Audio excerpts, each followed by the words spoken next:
most people retire not because they've reached this magical moment where like, I'm done. It's usually, no, my body's telling me I'm done. My job is telling me I'm done. And life kind of tells you you're done. And many of us are not prepared for that financially. I mean, you know this, we talk about money all the time. Like that is why it's so important to have these parachutes in place, these retirement accounts, these plans for work needs to become optional so that when it's not even an option anymore, I am prepared for that. Welcome to the Teacher Money Show, the podcast dedicated to helping teachers navigate your unique financial challenges and unlock your financial superpowers. I'm your host, Sean Morgan, a full-time teacher. That's right, I teach every day just like you, and personal financial coach. And I'm here to help every teacher, whether you're a seasoned teacher looking for fresh insights or a new educator navigating your first paycheck, to have a richer wallet, classroom, and life. The contents of this podcast are informational in nature and are not legal or tax advice, and neither I nor my guests are engaged in the provision of legal, tax, or any other advice. You should not act upon this information without first seeking appropriate advice from an accountant, financial planner, lawyer, or other professional. I'm super excited to have my friend Rob Phelan on today. Rob is just a master of financial literacy, especially in the classroom. He is a high school math and personal finance teacher in Maryland with a huge passion for teaching kids and adults about money. He does so many things, from helping teen entrepreneurs at the Simple Startup, creating financial education resources on his website, Fi Educator, and authoring an amazing financial children's book, And Is for Money. And we're talking about financial literacy curriculum today, so that's right in his wheelhouse. Rob, welcome to the show. Hey, Sean, thank you so much for having me. And thanks everyone out there for listening. Kudos to you being a teacher and taking time out of your day to learn about money. Amen. Amen to that. All right, Rob. So let's just talk about you in the classroom so we can get some of those educational chops built up. Where did your journey in education begin? How did you get connected with financial literacy in the classroom? So I chose to become a teacher for the three best reasons ever: June, July, and August. And it was a terrible reason to choose education as a career path. I mean, in hindsight, I was a high school senior, didn't know what I wanted to do, was very conflicted about, signing up for a career for the rest of my life that I was like, oh, I'm going to love this. I'm going to be passionate about it. Money shockingly never entered the equation in terms of my decision-making process, which if it had, teaching might not have been the career choice for me, but the chips fell the way they did, and I'm very happy with where I am now. So I chose to do a career in physical education and mathematics. Mostly because I had family members, extended family members who were teachers. And like I said, June, July, August sounded great. The work-life balance sounded like it would be pretty decent. And I was like, how bad could it be? And so I started doing that, realized very quickly that I actually don't enjoy physical education. I'm very much into sports. I love coaching, but getting kids into a chaotic gym and trying to get them to do anything cohesive, especially with the ones who don't want to be there, it just never felt like a battle I wanted to have, and actually really enjoyed being in the classroom. And math was something that I didn't like in high school, had to take a second subject to teach PE, and math ended up being the one, and found a new passion for that as I started learning more about it, started realizing it was more about the problem solving aspect of it. The pressure was kind of off for doing standardized testing, which I think is something we all wish would happen with our classes, that if we just learned because we enjoyed learning, it'd be so different. And then money came probably 4 years into my career. So I'm a 11th year teacher now. I do have to do a quick count to make sure that's right. I think it's 11. Yes. And about year 4, I was tasked with teaching this math class that we offer called Contemporary Math, which is a kind of math class for those who want to opt out of taking pre-calc or stats. So they've completed Algebra 2. The next step in their pathway would be to go pre-calc stats, higher up in the math ladder. But if they don't want to do that, we offer this personal finance math hybrid class. So it was normally a catch-all class for students who didn't want to go to college. Since then, we've tried to develop into something more and something that every student should take, but that's how it started. I inherited the Dave Ramsey curriculum, and I knew nothing about money, nothing about personal finance. I didn't have a grounding in it growing up. My education didn't teach me about it any more than most of yours did, I'm sure. And so I had to really dive deep that summer into personal finance, knowing that I was going to be teaching it in the fall. So I started with Dave Ramsey, since I was going to be teaching that, and I listened to his podcast. I read the books, started being like, okay, like this is interesting. Like I can learn to manage my money in a way that I haven't been doing in the past, which is going to reduce the stress that I feel, get out of that paycheck to paycheck zone. And then I stumbled, I think, across the financial independence space, which was way more exciting than the personal finance one. So this is the one where it's not just about managing your money. It's about building wealth for the future. It's about making work optional, which again, teachers, I'm sure that is a very pleasant thought where you're like, you know what, 7 a.m, I don't really feel like teaching anymore. Like I'm out. So that ability to say I'm out before, putting in my 30 years or whatever it was, like that was very appealing to me, especially I didn't want to become the teacher who was in the building long after their sell-by date. Like they were done. They didn't want to be around kids anymore. They hated their job, but they were in it because they needed the pension, the Social Security, the benefits, whatever it was. Like, I don't want that to be me. So I really started learning about raising my income, decreasing expenses, investing wisely, all the things that I teach my students now as the FI educator, which is my brand. That's one of my driving passions is helping teachers get out before they are past that best buy date, right? There's this teacher, substitute teacher, because he had to be substitute teaching, who was at a school I taught at, and he was so old that when he was walking, he wouldn't make it between classrooms if he had to switch classrooms between like the bell. Like he just couldn't walk fast enough to get to from one room to the other. So kids would know, like, oh, we have a sub today. Oh, it must be Mr. So-and-so because he's not here yet. It's just like he should not have been teaching anymore. He was working way past the time that he should have been teaching, not necessarily for those reasons of like he hated children now, but we definitely don't want that because that's not serving our children. But like you shouldn't have to substitute because you need the money when you're retired. And this financial independence idea will help you, if you want to sub because you still have a passion, you still want to, be involved with the kids, great. But if you don't want to, you shouldn't have to do that to make ends meet. So we've gone into FI educator, you're trying to teach about, financial independence, and now you're creating resources that are used in the classroom. What led you to that? And what do you focus on when you're building these types of resources?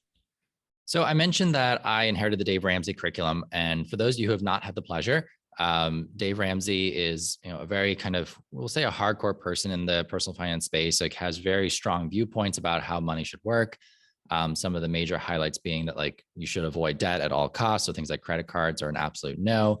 The only debt that's kind of acceptable are student loans if they're going to get you to a high paying career, and then a mortgage potentially.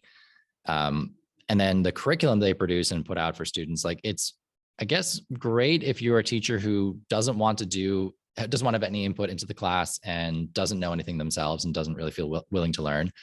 You basically push play on a video and the students fill in blanks in a workbook. So I was bored to tears. The students didn't really get anything out of it.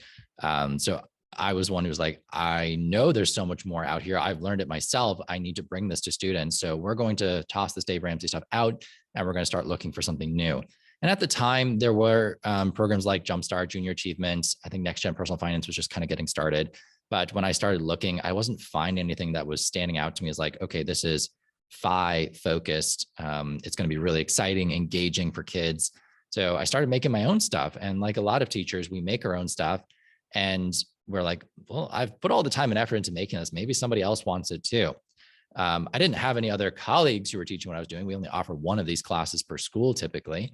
So I went to Teachers Pay Teachers and I just kind of listed some stuff up there. And I was like, is anyone interested in what I'm making? And there was a market for it. There was other teachers like me who were starting to teach this class. None of us are trained in personal finance. It's not a degree major that you can get for education. So usually you're just self-taught if you know about money, or maybe you've taken some PD through Next Gen Personal Finance or some of the other places that offer it, but it's rare. It's not something that everyone has. So I found that there was a very willing market who were looking for resources like I was to make their classroom better. So I started refining what I was doing, and I came back with the idea of everything I make is going to be exciting, engaging, and educational. It's going to enhance what a teacher's already doing in their classroom versus replacing it. And I make everything as if the teacher teaching it knows nothing about the subject. So it's very turnkey. It's very much, I'll walk you through everything you need to do. If you already know what you're doing, great, take the resource, run with it. But if you need that extra support, I've got that for you too. I think that's great. First of all, filling out worksheets, which I am so guilty of this when I first started out as a teacher, is not teaching kids. So they are jumping through a hoop to get things done but they're not going to remember that, right? But when you have something engaging, something interesting, something that really makes them think, that's when the connections are being formed in their head, and that's when they're really going to just want to engage with this life-changing content. This is a very, very huge thing. So at Fi Educator, you're obviously about financial independence. Do your resources push a kid towards this idea of financial independence, retire early, or is it just, are we focusing more on the basics of having a stable financial life in the materials that you're creating? I like to think that my resources are eye-opening experiences for students. So it's not designed to push them in any way. Like, we explore topics from different viewpoints. We try and do different experiences where students can interpret it and do it whatever way they want. But the idea is that they're going to learn by doing. So we're not just going to make a hypothetical budget. We're going to make a budget for a very specific situation. Like, we're going to go camping. We've got $400 to spend. Here's the list of items that you need. Here's the prices that they're selling for. Make your money stretch as far as it can. And it's a very real world exercise. And it should, at the end of the day, come out with the idea of, oh, we've got needs, we've got wants, we've got prioritized values. Value-based spending is much better than just going with whatever the most popular choice is. And so that's what I'm always trying to think about when I'm teaching my own students and then creating resources, is I want to create educated decision makers who understand themselves and what their own priorities are, and then can do value-based spending or investing within their own values and their own risk tolerance. So it's not it's not one size fits all. Financial independence is a very cool idea. If someone is excited about it and they want to go for it, the resources will help them get there. At the very bare minimum, it's going to help them manage their money and avoid the stress and the lost decade of our 20s that most of us have, because we didn't know any better and we made decisions without knowing better, and we had to kind of undo those in our 20s/30s. Yeah, that's awesome that it's just helping them to make decisions. And when they have that information, when they are making those decisions with good information, they're going to do so much better, regardless of whatever path they choose, where they want their goals to be. Some people do just want to work for a full career, and they don't mind that. My dad is working at age 70 and almost 70, and he's saying, I wish I could keep working, but he's a contractor and he can't physically continue doing the job, but he is going to miss it. He's going to be super sad when he has to stop. So it depends on who you are and what you really want in life. And money just helps you reach your goals. It doesn't drive your decision making. And we know life happens. Most people retire not because they've reached this magical moment where like, I'm done. It's usually, no, my body's telling me I'm done. My job is telling me I'm done. And life kind of tells you you're done. And many of us are not prepared for that financially. I mean, this, we talk about money all the time. Like, that is why it's so important to have these parachutes in place, these retirement accounts, these plans for work needs to become optional, so that when it's not even an option anymore, I am prepared for that.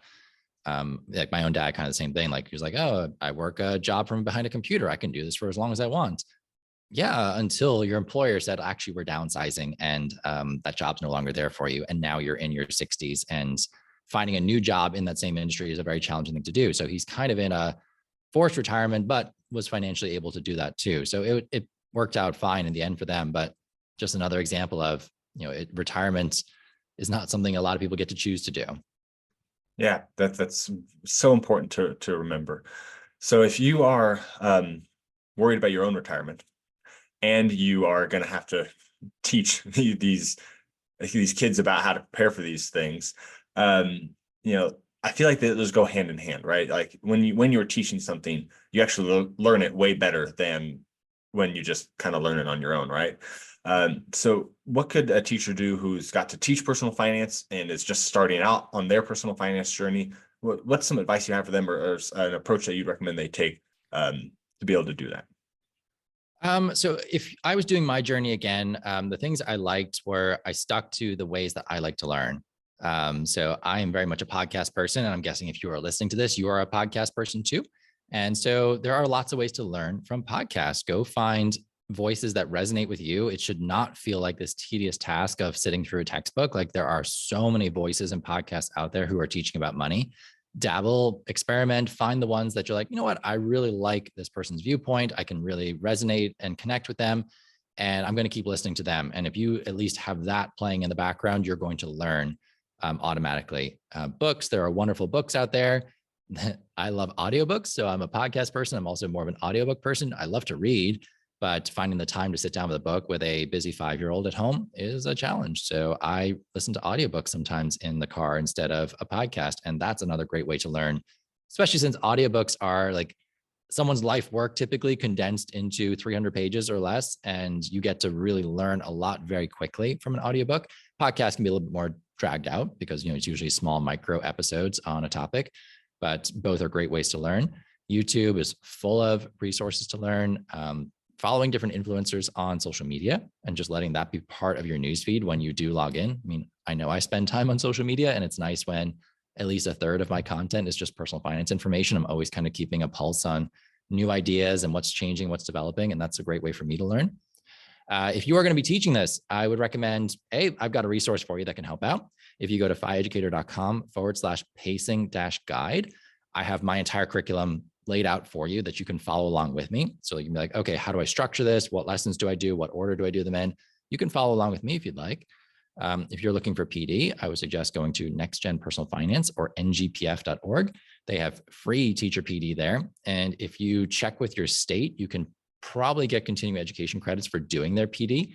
There's only like a handful of states that don't accept them, or they accept the live trainings, but not the on-demand ones. So just check and see, can you get your own teaching experience leveled up and maybe increase your salary whilst you're also learning about money. It's a great way to double dip on that. And then there are other free resources out there. So I mentioned Junior Achievement, Jumpstart. Those are great places to go as well for curriculum. Yeah, that's awesome. The problem that I'm seeing a lot of teachers run into when they're thinking about all these places to start, all this content, all this stuff to do is, well, two things. One, talking about content on social media. Not all content is created equal, right? So just because someone happens to have an account that has the word money in it or a dollar sign or something does not make them actually an intelligent person to listen to. So I like the idea of casting a wide net, because when you hear the same thing again and again and again from multiple trusted sources, then you can get the idea like, yes, this is actually a good idea. But when you hear that one person say this one thing, but you don't listen to anybody else, you can get in the mental zone that that's true, that's correct if they just keep saying it. But if everyone else is saying the opposite and you haven't been listening to those, you won't have something else to like measure it against. So I think that having multiple sources of information, especially in this influencer based world, was really important for making sure that you're getting good information, because you don't want to have bad information with your finances. It can really cause a lot of problems down the road. And then the other thing that I'm wondering, I feel like teachers are going to say, okay, this is great, these resources sound great, but aren't there standards that I have to follow, and don't those change by state? How do I align what I'm teaching with the standards that are required of me? So you'll find with personal finance that the standards are sometimes non-existent and sometimes very vague, and sometimes nobody cares what you do. It's really this class that, in my case, like nobody takes a hard look at in the slightest. So it's classes of math and personal finance credit. We follow the national standards for financial literacy, so created by the Council for Economic Education in partnership with Jumpstart, and Next Gen Personal Finance also have a hand in that. But any of the resources that I listed out for you, so my own FI Educator, Jumpstart, NGPF, Junior Achievement, they all follow those same standards. So anything that's there, you'll probably be able to match to your standard very easily. Plus the standards are very basic. It's like, talk about budgeting. You're like, well, that's very easy to do with a plethora of resources. Like they're not like math standards where it's a very specific micro skill that they have to be able to demonstrate proficiency in, which is nice, because I mean, it's vague in one sense, which I know is hard for teachers. And like, that can be like unsettling because it could go in so many directions. It's not very scripted for you.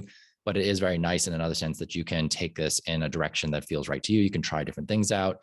Every time I teach personal finance, it goes differently. Like the curriculum never stays the same. It's always in flux. There's always new things popping up. Guest speakers who become available, shifts in the news, things like that. So it's very cool to get to experiment and play with it. Yeah, and I love that you brought up all these different resources. If you're interested in any of these resources, you can go to teachermoneyshow.com/podcast. And in that, you'll be able to find the link to this show, and I'll have a link to all of these things, the standards, Jumpstart Junior Achievement, NGPF, and also Rob's pacing guide. Because once again, since it's so fluid and it's pretty similar from state to state, I mean, like money is money. It's not going to be that different in each state. You'll be able to follow that pacing guide at least pretty closely, and that'll give you at least, an idea. So that way you're not looking at the standards, which, by the way, the Council of Economic Education standards are a little overwhelming. So you don't look at those and just go, I don't know where to begin. What do I do? That pacing guide will really help you just move along and choose the good part, choose the best things that you need to really focus on as you are teaching it. And really it's the basics that matter most, right? If you get to, life insurance, great, but you need to master budgeting first, right? And there are life insurance standards in the Council of Economic Education thing. So you don't want to choose the things that are more advanced before you choose the things that are more basic. And I know that Rob's pacing guide will really help you dial in on those most important things up front. Yeah, insurance comes near the end, like you said. It's and if you don't get to it, you should before that be talking about like, well, how do we make informed financial decisions? So how do we evaluate the risk? How do we evaluate the cost? How do we evaluate the return on investment for any financial decision we make? So even if you don't cover something like an insurance or different types of products that you can buy or services you can offer, that your students are equipped to go find information, evaluate information, like you said, whether it's from a good source or not, find diversified opinions, and then make an informed decision. Yeah, that's great. Okay, so I feel like we've already covered. I have another question I just really wanted to dial into, but we've already talked about your favorite curriculums you go to. So instead, what's like a favorite activity that you do with your students that you feel like is a really great way to engage with them and help them learn about personal finance? Well, I'll give you two. The one that is my favorite and is like my best seller on my TPT store is called Space Quest. It's one of the first ones I lead off with. So students are coming in, they're brand new to the space. They don't know what to expect. A lot of them have grown up in households that don't really talk about money. It's a very hush hush thing. Like we don't share our finances. We don't ask about things like that. And so one of the first things that I have to do as a personal finance teacher is just broach that idea that it's a safe topic to talk about. It's acceptable. We're not going to be judgmental about it in any way. And we're all here to learn. And one of the best ways to learn is by asking questions and sharing. So we do a game called Space Quest. And this one, it's a cooperative game. So there's no winner or loser, but everyone's put into groups. A scenario pops up on the board where they're being told like, hey, you're going to explore a new planet and you're going to have to bring resources with you to stay for an undefined amount of time. So kind of imagine like the Martian movie, but in game format. And they get given 100 items to choose from, and they have to try and narrow it down to 16 that they would take with them. And then halfway through, budget cuts happen, and now it's 8 items. But they end up talking to each other. They end up really kind of figuring out, okay, like we can be cooperative about this. And then at the end, we talk about, well, what's a need, what's a want, how do we prioritize our values, that sort of thing. But really fun way to kick off a semester. Very engaging activity, gets students excited. They don't even realize they're learning about money in any way. They're just like, oh, I was playing a game. And then the second resource is we just finished this in my class. We did a 5-week business project where they came up with business ideas. They made a plan for how that idea would work in the real world. And then they actually made the idea come to life. So it's not like one of these Shark Tank pie in the sky pitches where like the idea wouldn't practically work. It's like, you're pet sitting, your baking companies. I had a kid doing he's really into RC, so radio control cars, and he made like a track in his front yard that he's now hosting events at. Kids who are styling hair for each other, and they actually make these projects come to life. And we just finished our business fair, which is where they all got to have a table and demonstrate to the other students in the school and staff and local judges that I brought in what they've been doing. And it's such an exciting, energizing part of my curriculum, because it's that moment where kind of like me, I had the aha moment that, oh, I can create my own income. I don't need an employer to give it to me. And so I can, if I want to make more, I can go make more. I just won't do it for my employer. I'll do it somewhere else. And entrepreneurship could be a full-time career, or it could be like me, where it's a side hustle, and it will probably stay that way until I make enough that benefits don't even become a question mark anymore. But it's a very empowering moment for students, and very much part of the financial independence formula of earn more, spend less, invest wiser, and then just enjoy the whole journey along the way. Yeah, I love those two resources. That's really fun. I love that Space Quest idea. And that kind of goes along with that tent idea you were talking about as well. But that's just, it's about financial decision making. People think that money is mostly about just the spreadsheet. The how much goes in, how much comes out, the making sure that you dot the I, cross the T. Like all those little itty bitty pieces that go into finances, which are important, but your ability to make good decisions, your ability to handle money emotionally, those things are the things that really are going to impact your students long term, because you can kind of pick up and learn the skills along the way much more easily when you are in a good mental space, in a good emotional space with your finances. So I really love how that's your number one focus, is teaching them how to make a good decision about their money, and not just like, okay, this is how you fill out a budget, and this is how you put these numbers here, and if you add these together, it does this. Like, that's not the really important part. The money, I like to say, it's the money math is so easy, an English teacher can do it. And I say it as an English teacher, guys, but like I know a lot of English teachers who say, like, I don't do math, that's why I teach English. It's like, well, it's the easy kind of math. So we don't have to focus on teaching math. Any teacher, I think, could easily handle a personal finance class, because the math behind it is not as important as the just good habits and the good way of thinking about your money. Oh, for sure. Yeah, anyone can do this. Money is for everyone. Everyone's journey will be different. Of course, we all have different starting points. We all have different experiences that build up to it. And that's important to share with your students too, that like, you are all going to experience money differently in your lives. The curveballs life is going to throw at you will be very different for each of you. But if we can get those basic tenets down of being good financial decision makers, knowing where to find good information, how to evaluate options as they pop up, how to consider return on investment and risk. Like if you can all do that, like you're going to improve the quality of your decisions, which is just going to yield less stress, more wealth in the future, hopefully. And at least like the ability to get yourself out of a hole if you end up in one. Yeah, that's awesome. Okay, I got one more question before we dive into our final two questions. What has been your favorite financial literacy teaching moment? My favorite teaching moment, I already talked about the business fair, which, that is an incredibly energizing moment in itself. But I would say my favorite teaching moment is when it's after the school has ended. So like when a student reaches out to me and is like, hey, and this happened a month or so ago, a student reached out, was like, hey, like I've set up my IRA, I've set up my 401k. I'm already like trying to increase my income. I'm saving. What else can I do? And you're like, wow, like you're doing all of those things. That is incredible. Like the fact that you've probably changed what your behavior would have been without the class to what it is now. That's insane. And I can't wait to see what that's going to look like in the future for you. Cause I mean, this kid's probably 20 years old and, is already doing the IRA, doing the 401k, thinking about their expenses consciously, which I was not doing at 20 years old. Like I remember getting into college or getting out of college and first big kid job. I mean, I was spending everything I made and there was nothing going to savings because I didn't even realize like, oh, I should be saving a percentage of my income. Or retirement. What's that? Investing. What's that? I asked my dad about it when I was like 8 or 9 years old and he didn't know. So he couldn't tell me. So the conversation dropped, but these kids have that. And when I get the glimpse into what it looks like in the future, that's very, very cool.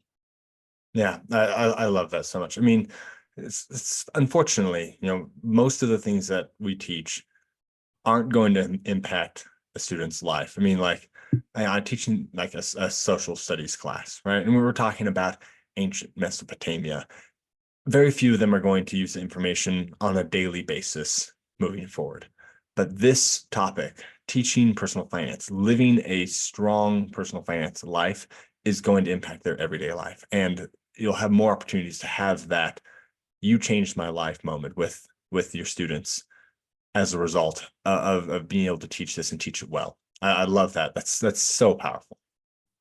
No, it really is. I mean, we do have a ton of impact as teachers, but yeah, our individual topics, our subject matter usually doesn't change the world, but What we can do is bring things like this to students, bring them these teachable moments, and they'll remember that. Another activity that I love to do is emails to my future self. So I kind of try to prompt them to reach out to me at some point in the future. So they'll send themselves an email 1 year, 5 years, and 10 years into the future. And the end line of it is always like, hey, don't forget to check in with Mr. Phelan again. Let him know how things are going. So those are really fun to do, by the way, for any class, like just kind of like a time capsule, but digital form. So they send themselves an email in the future. The website is called futureme.org, and it's free to use. Like they just send an email, they put their email address in, and then just say like when they want it to go. So it's kind of like very far in the future scheduler. Yeah, that's awesome. Yeah, that's a great idea. Okay. 2 more questions for you, Rob. Really appreciated your time today. What's your number 1 tip for teachers to have a richer wallet, classroom, and life? So number 1 tip, it's really to embrace the idea that you don't know what you're doing already. If that's the case, like you're just getting started, it's okay not to know. Like as adults, I think we kid ourselves that we're supposed to have it all figured out and we're supposed to know, especially if we're going to be a teacher in a classroom. We feel like we're supposed to be the knower of all things. And it's okay to admit that, like, I don't really know much about this, but then also to go do something about it. And this is what we say to our students too, like, oh, you've identified something you don't know. Like, we don't just sit there and, assume that it's going to magically happen for us. We go study, we go learn, we go find information. And it's the same thing for us teachers. And sometimes we just need that reminder that you can do this. Anybody can do this. It's not beyond anyone's intelligence level or experience level. I know there are some very deep holes out there. I don't want to say there's no hole you can't dig yourself out of, but there's certainly a lot of tools out there to help you, and just start learning as much as you can. Oh, that's awesome. Love that tip. Okay, last question for you. How can teachers get in contact with you if they want to learn about your resources or just pick your brain on something? So if you want to learn about my resources, again, that pacing guide is where I would send you. So that's pieeducator.com/pacing-guide. If you want to check out my website, it's pieeducator.com, or my TPT store, pieeducator.store. If you want to talk to me, I would love to hear from you. Instagram DMs are a great place to reach out to me. So on Instagram, I'm at pieeducator, so FI Educator. If you want to send me an email, rob@pieeducator.com. I'd love to hear from you. Thank you so much, Rob. I've really enjoyed having you come on the show. And once again, for a link to all of those resources and just there's so many ways to get in contact with Rob. He is out there in the education space, just really, engaging with teaching business, teaching finance, and he's got so many things out there. So I highly recommend that you connect with him, especially if you're going to be teaching finance. And you can find the information at teachermoneyshow.com/podcast, and you'll be able to get the links to all of those resources and the links to everything that we've talked about in all of our shows there. Thank you so much, Rob, for coming on the show. It's been a lot of fun. Thanks so much for having me, Sean. Best of luck, everybody. As a teacher, I bet you hate Cliff Notes, but as a student, I bet you loved them. So here is the Cliff Notes version of my interview with Rob. The Cliff Notes are brought to you by Fidelity. They aren't really a sponsor, but I can dream, right? However, if you are looking to support the show, you can go to the show notes or go to teachermoneyshow.com/podcast, and you can find a referral link there that you can use if you plan on opening up an account. I use Fidelity for my own IRA. Their interface is great. The products are low fee, and that's about all you can ask for in an investment company. So now on to the Cliff Notes. The most important things that we talked about with Rob are, number 1, make work optional. You don't want to get to the place where you have to retire and not have the money to do so, or you really want to retire because you don't have that passion for your job anymore, and you just can't because you don't have the money to do so, or you no longer have the option to keep working for whatever reason, and you're stuck. These are the things that having financial independence helps us avoid. We have to have the money, the means to make work optional as soon as we can in our career, so that way we aren't stuck somewhere. You can maybe get a different job in a new field if you are wanting a change of scenery even, but you need to make sure you have the financial cushion, the financial wherewithal to be able to make that shift. So having money gives you options, and that is the main goal of teaching financial literacy. The second takeaway is to have an established curriculum that you're using, a really good established curriculum. So he has his pacing guide, which once again, I highly recommend it. I'll talk about that in a second. And that will point you to different things that you can do. But looking at junior achievement, Jumpstart. Even Dave Ramsey is a good place to start. However, I want to end there just because, once again, worksheets, filling them out, not a great use of the student's time. And then using the Council of Economic Education standards to help you make sure you are meeting the needs of your students with strong standards, good curriculum, all guiding you. ngpf.org is just one of the best places to go. It's got awesome curriculum, no affiliate relationship. I just love them. I think they're fantastic. So go ahead and check them out. Then you need to make sure that you are building your own understanding of finance. And the way to do that is to identify what you don't know and then go do something about it, right? That was his number one takeaway at the end. And the way to do something about it is to learn about it in the way that you enjoy. So if you're a podcaster, right, you like podcasts, listen to more podcasts. On social media, make sure you're liking those different feeds of financial information just to keep getting that into your pipeline, into the algorithm that you like that. And then you'll be able to start getting an idea of what good personal finance habits are. But make sure you don't just follow one person, because that person might not actually be as great as they are claiming to be. They might not be as wealthy as they're claiming to be, and they might be pushing products that are not in your best interest, because there is no reason to avoid pushing a product as an influencer. There's no deterrent legally to do so. So you just need to make sure that you are aware of why they're pushing products. For example, I was talking about Fidelity today, very open with you. I use it. I'm just saying, if you happen to be opening up an account, go ahead and use Fidelity, because it'll help me out if you use my link. If you don't, it's not going to hurt my feelings. Okay. There's no, lost love there. I just am throwing it out there as an option, something that I've used. Other influencers, though, they might throw out an option because they were paid to throw out that option. And if they don't disclose that to you, it can create a really strong conflict of interest. So just be really aware of why they are promoting the things that they are promoting as an influencer. And then once again, that pacing guide is going to be a lifesaver. If you are being asked to teach personal finance, go check it out. I guarantee you that the pacing guide is going to help you out a ton to just get all your ducks in a row as you are working through the right choices. I mean, it's free. Yes, you'll have to give him your email. We're used to that, guys, right? And what you get out of that is he sends out an awesome email full of a whole bunch of resources. So, I mean, you're really just getting a win-win, because the email that you're getting from Rob is going to be full of a lot of great things that you can use as you continue your understanding of personal finance and how you're going to teach it in the classroom. So those are my top takeaways. Just make sure that you are working towards that work optional amount of money to be able to really have that strong financial future, using a good established curriculum, following that pacing guide, learning from a lot of sources. So that way, you know that what you're learning is actually good, true information, and just never, ever stop learning. So that way you can be the best teacher you can be for your students. Now, remember, guys, as a teacher, you are already rich. Your wallet just needs to catch up. Are you worried you won't have enough money to retire? Or maybe you just don't know how you're going to get out of all of this debt. Whatever your situation is, I can help you. Go to teachermoneyshow.com/guest and fill out the form there, and you can come on the show for free coaching, or we can meet one-on-one to discuss your needs. I look forward to talking to you.